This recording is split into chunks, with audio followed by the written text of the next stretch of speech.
नमस्कार, मैं किरण सिंह। बिहार के मुख्यमंत्री नीतीश कुमार का लगता है इकबाल समाप्त हो गया। सरकार ने विशेष भूमि सर्वेक्षण कराने का ऐलान किया और बिहार में चल भी रहा है। जब से भूमि सर्वेक्षण का कार्य शुरू हुआ है, तब से पूरे बिहार में बवाल मचा हुआ है। राज्य के सभी राजस्व कार्यालयों में लूट मची हुई है।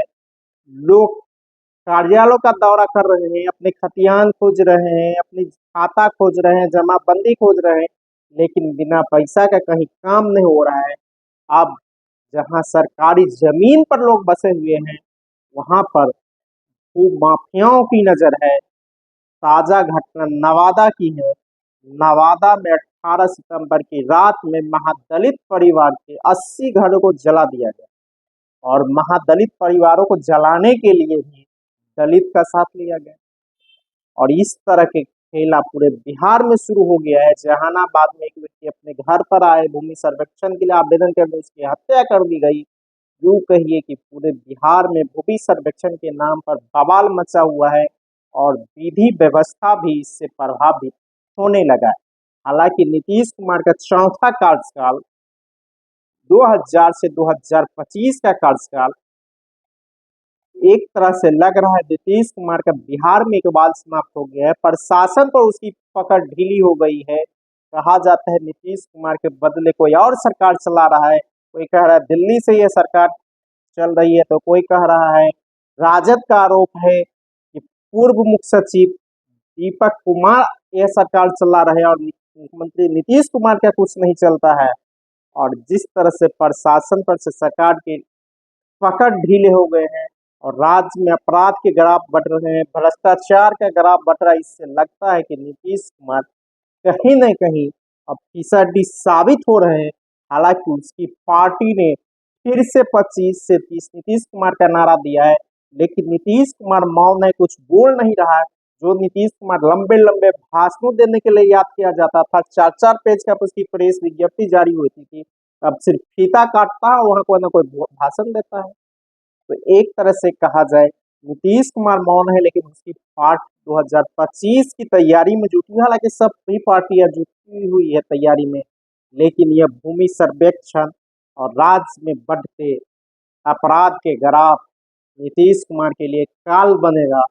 और देखा जा रहा है बिहार में जिस तरह के माहौल बन रहे हैं और चुनाव, यही कारण है नीतीश कुमार समय से पूर्व चुनाव कराना चाहते हैं। उसकी पार्टी लगी हुई है समय से पूर्व चुनाव कराने में, जो फरवरी मार्च में दिल्ली विधानसभा के साथ हो जाए, लेकिन ऐसा दिल्ली के संकेत नहीं है। भारतीय जनता पार्टी चाहती है समय पर चुनाव हो, लेकिन बिहार की स्थिति बद से बदतर होती जा रही है।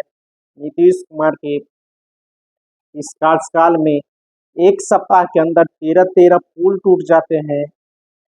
हाल ही में कई जगह से पुल टूटने की और खबरें आई हैं।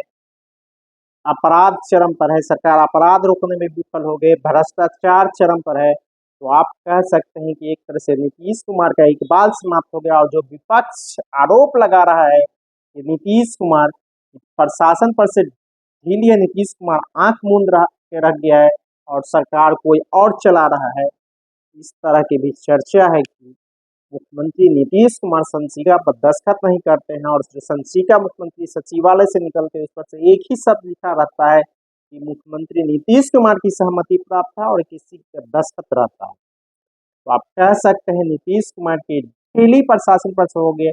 एक चर्चा यह भी है कि प्रशासन 3 भागों में बटा हुआ है।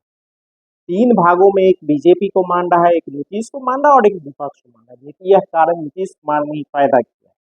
यादव मुसलमान जितने पदाधिकारी फील्ड में थे, उसको फील्ड से हटाकर मुख्यालय में अटैच कर दिया गया या कहीं सेंट्रिंग पोस्ट पर डाल दिया गया। इससे भी प्रशासन के मनोबल टूटे हैं और नीतीश कुमार के सौजाती एक कुर्मी पर है, तो पदाधिकारी दूसरे दूसरे राज्य से भी, दूसरे स्टेट के कैडर को भी यहाँ पर नियुक्ति करके भेजा जाता है डीएम एसपी में। इसका असर भी प्रशासन पर दिख रहा है। जो बिहार कैडर के अधिकारी है, अच्छे अधिकारी, उसको सेंटिंग किया जाता है, लेकिन नीतीश कुमार के सौजातीय पदाधिकारियों को मालदार पोस्ट पर एसपीओ डीएम एसपी ऐसे पद पर बैठाया जाता है। इसका भी असर प्रशासन में दिखता है और राज्य में कानून व्यवस्था का गिरने का भी एक यह बड़ा कारण है।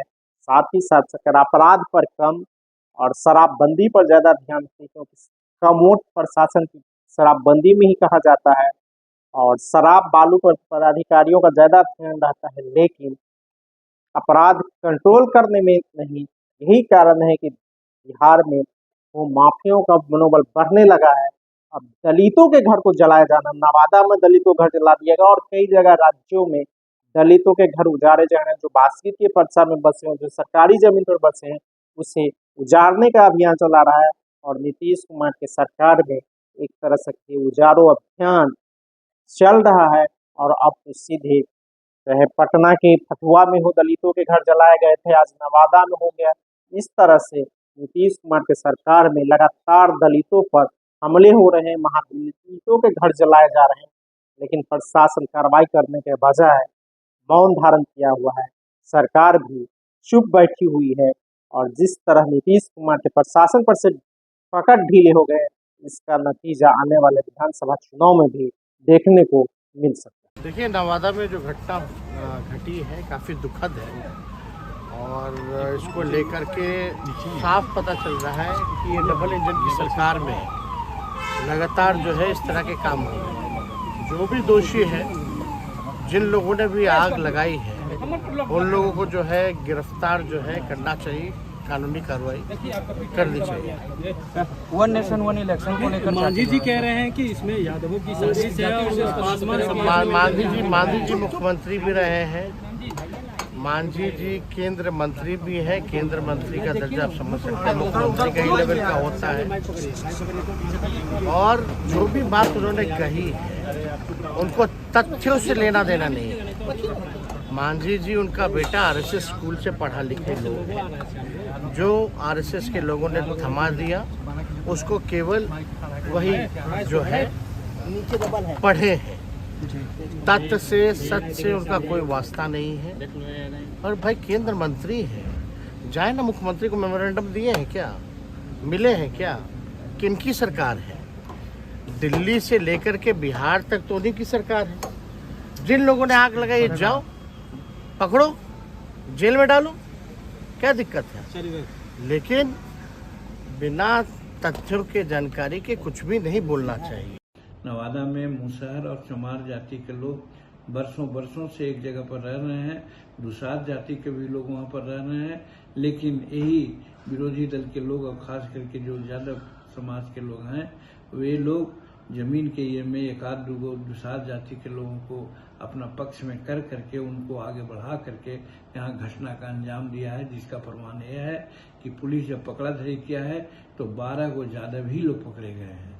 तो इससे साबित यही हो रहा है कि समूचे बिहार में वो लोग अभियान चला रहे हैं कि शेड्यूल कास्ट जी जमीन पर रह रहा है तो न रह रहा है तो सब जमीन को अपना कब्जा में ले करके उसको अपना मकान बनाते हैं या बेचते हैं। इस पर सरकार को ध्यान देना चाहिए।